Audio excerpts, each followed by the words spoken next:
I remember when the war in Ukraine started and all this messaging was coming out saying, please don't send us formula. We don't have any ability to use it. Like, we got to think this through. So I love the ease of formula and it works well for many, many families. But there are certain times where if it's not available, what good is it?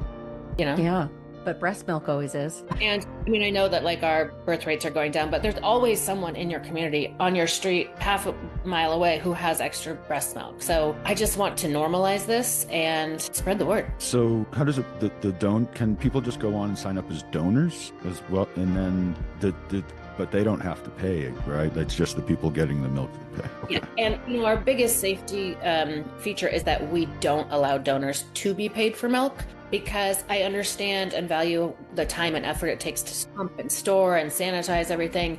But the moment we open it up to pay for a human substance, then anyone can, you could water down breast milk and that's going to make babies sick.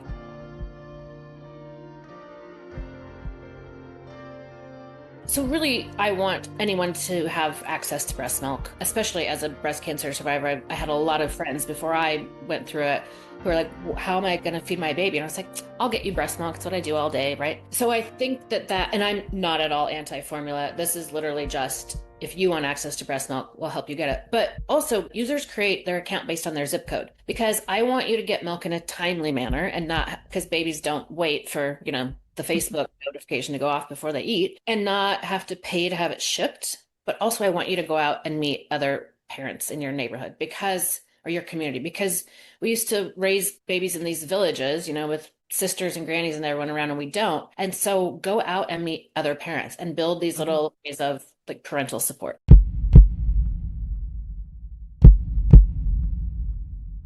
I taught like 3 classes and did a workshop.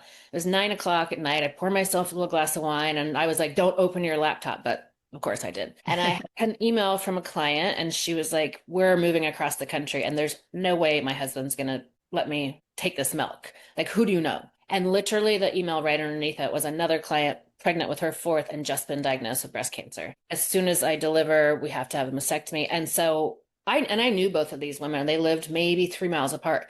So I was emailing them an introduction and I got a notification from Bumble that I had a match who was 10 miles away. And that was when it all came to me. Literally from the dating app. Yes. That's how I got You it. were spot on, Heather. It's a dating app for milk. I love it.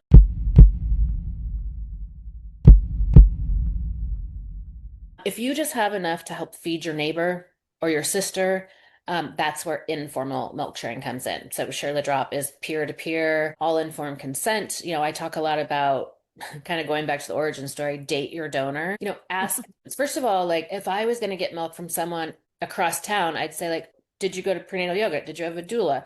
Try to figure out if we know anyone in common. And then I'm going to be like, hey, do you know this Sarah girl? I'm going to take her breast milk. Right. So it's that like vetting that we do. But yeah, I just think like ask them all the questions you want. Make sure you're not just going to meet someone like, oh, you have milk. Can I pick it up in an hour? No, like do it in a smart way. Ask them about their lifestyle. Ask how are you sanitizing your parts? Like anything that makes you feel good. And then meet them in person. Don't during the daylight, meet at a park. I would want my donor to bring their baby, and hopefully that baby's chubby, got their rolls and weight, meeting developmental milestones. And then I'd be like, oh, I want that for my baby.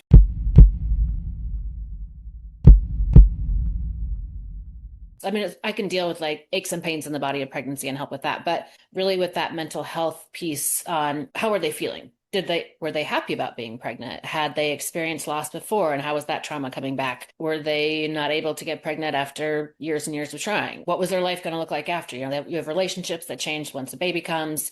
Your career might change. All the kind of things. I was trying to pay attention to those, as well as, can you help my body feel better? And at that point is when I really got pretty keen on the stress, anxiety, and depression that is wrapped around breastfeeding when it doesn't work. Because we have breasts, this is the most natural thing you're going to do. And then it can be very, very difficult. And then for someone like me, I had to have double mastectomy. And so there's no way, if I did have a baby, I couldn't produce any milk at all. And then thinking about same-sex couples or people who adopt, people who use a surrogate, extended family members raising babies. Like there should be access to donor milk if that's what they think is best for their child.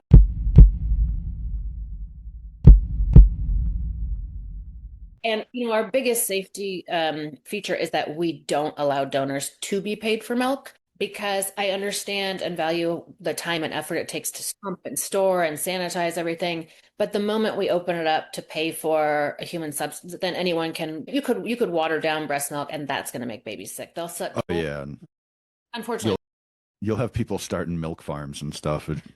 We know how this world works. you have to think about that. But so we tell our recipients you can replace their storage bags. Like that's great. I mean, if it's summer and you have some bump crop and you can't eat it all, great. But that's it. We don't. When I was pitching it to investors, all men, they're like, what? Wait, why would women just give? This is so valuable and it's the best nutrition on the planet. Why would women just give it away? And I always just said, well, that's what women do. Yeah. We always do the right thing and take care of the people we need to. Like,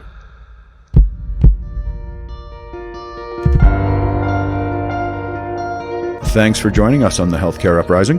Make sure to hit those like and subscribe buttons before you go, and take a moment to think of a friend and hit that share button. You can find us on all the major audio platforms, and we've got video on YouTube and Patreon, patreon.com/healthcareuprising, if you want to watch us in action. You can also find us on social media on LinkedIn, Blue Sky, Instagram, and Facebook. Just search Healthcare Uprising to find us. And if you're a new company or a creator with a cool new product for the healthcare space, or if you're someone with a personal healthcare journey and you'd like to share it with us here at The Uprising, please email us at healthcareuprising@gmail.com, and we'll get back to you about coming on the show. That's all for this dose of Healthcare Uprising. Till the next time, keep looking for the good in the world, because sometimes it's where you least expect it.